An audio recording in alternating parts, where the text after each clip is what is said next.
All right, what's up, guys? It's our last, one of our last things we're gonna post on our blog website, most likely. Who's on first?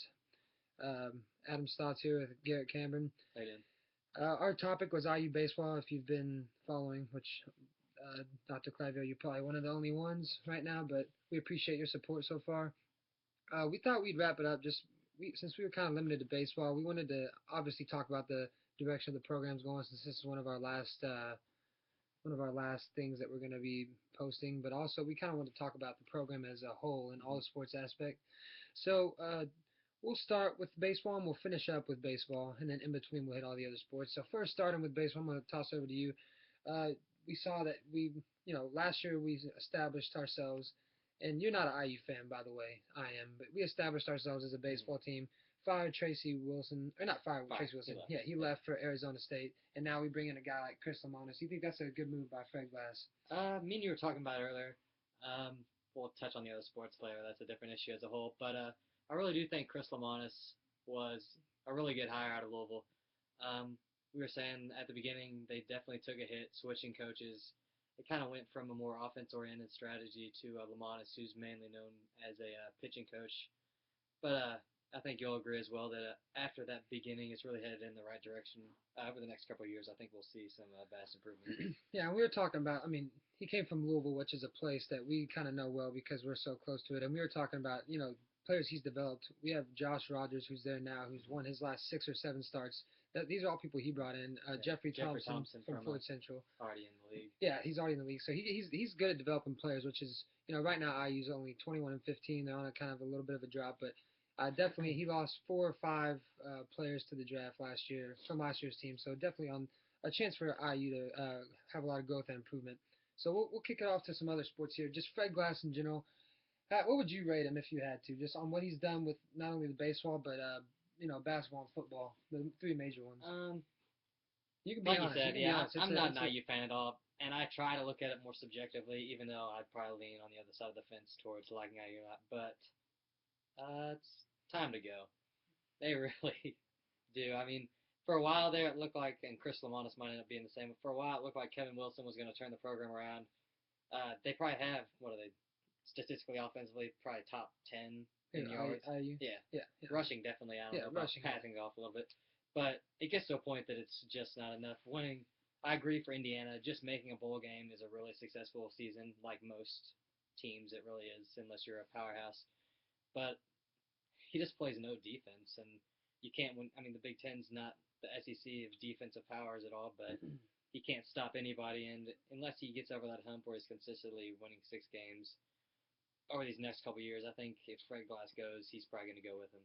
Well, my question to you is, as an athletic director, so we technically, I mean, we don't know the job, I would say, but does it fall more on the coaches or the athletic director? Because you're looking at a guy that had a up and rising baseball coach, and we lost him somehow. We brought in a really good soccer coach, and the soccer program's all right, but I mean, football, he's has Kevin Wilson there. He's extended his contract, and basketball, he's done the same with Tom Crean, and two sports that, I mean, you want to do well, and they're the 2 premier college sports, and yet IU's only made 2 Sweet 16s in the last, 10, 12 years, and in football, they've haven't made a bowl game since Kellen Lewis, which was under Bill Lynch. Yeah, that was well. And I'll chime in on that thing. I was talking actually last week with someone, I don't even know, I think it was my dad actually, but talking how the athletic directors they are the main person that should be to blame. I mean, if you're this guy, Kevin Wilson, and you're coming out of Oklahoma and God's going to offer you a head coaching job, I mean, of course you're going to take it. And Oklahoma is a hell of a program. I mean, they're going to produce top talent, they produce top coaches, so why not take a chance? But as far as extending, like they extended Wilson, I don't know how long they extended Crean for a while. I think that's not more of him thinking they're doing a great job, but more of him saying that he's the captain and he's going to go down with the ship.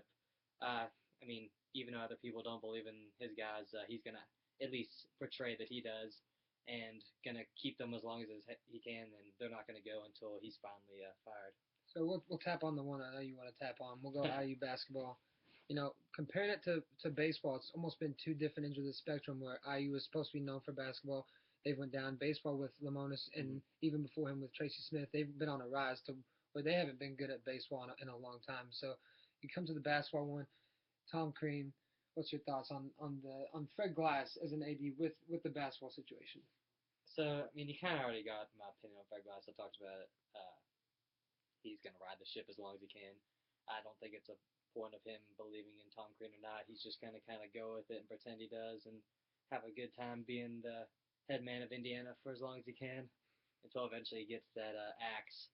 But Tom Crean, man, I don't know. I think Indiana fans should be more upset, even though they are highly upset right now than they are. I know they just got Thomas Bryant or whatever, but I don't know. He's not right for Indiana. Um, but then again, I've told other people this. I don't think Indiana's really that top notch of a program anymore. They had their I don't know when Bob Knight officially left, late '90s, early 2000s or whatever. But somebody was talking about. I mean, I don't even know who it was. It was more likely Jay Billis or someone like that was saying to be a historic program that's top tier, you have to have more than one coach reach national prominence.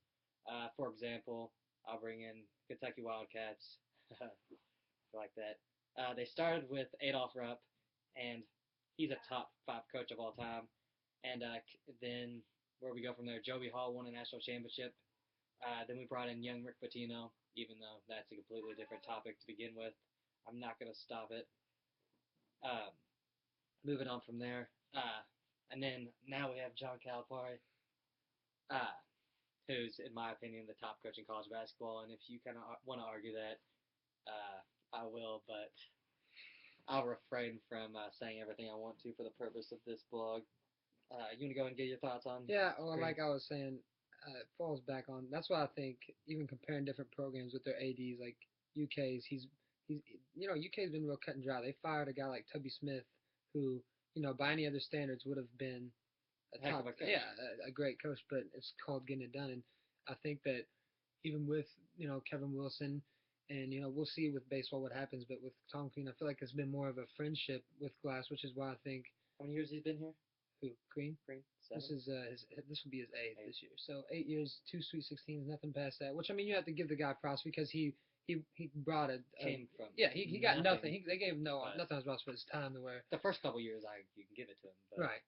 Yeah, that's why I think. But that's why I think it has to be Glass gone too. If you look at the IU programs as a whole, with the exception of baseball and soccer, it's pretty much been downhill. Women's volleyball, even women's sports, they've all been subpar. So I feel like it definitely has to fall back on him. And people put a lot of the blame on Crean and Wilson, but they're thrown into a job right now where maybe it's just not right for them. So yeah, so I mean that's what I'm saying. I mean if they're gonna offer him the job, I'm gonna take it.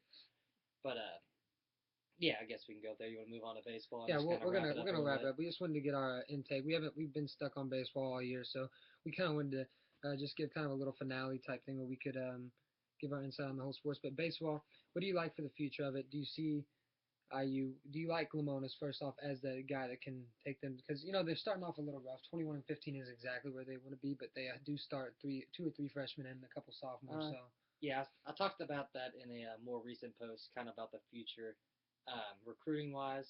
I think it's really important. I think he's doing a decent job of it right now. Is keeping that local in-state talent in state.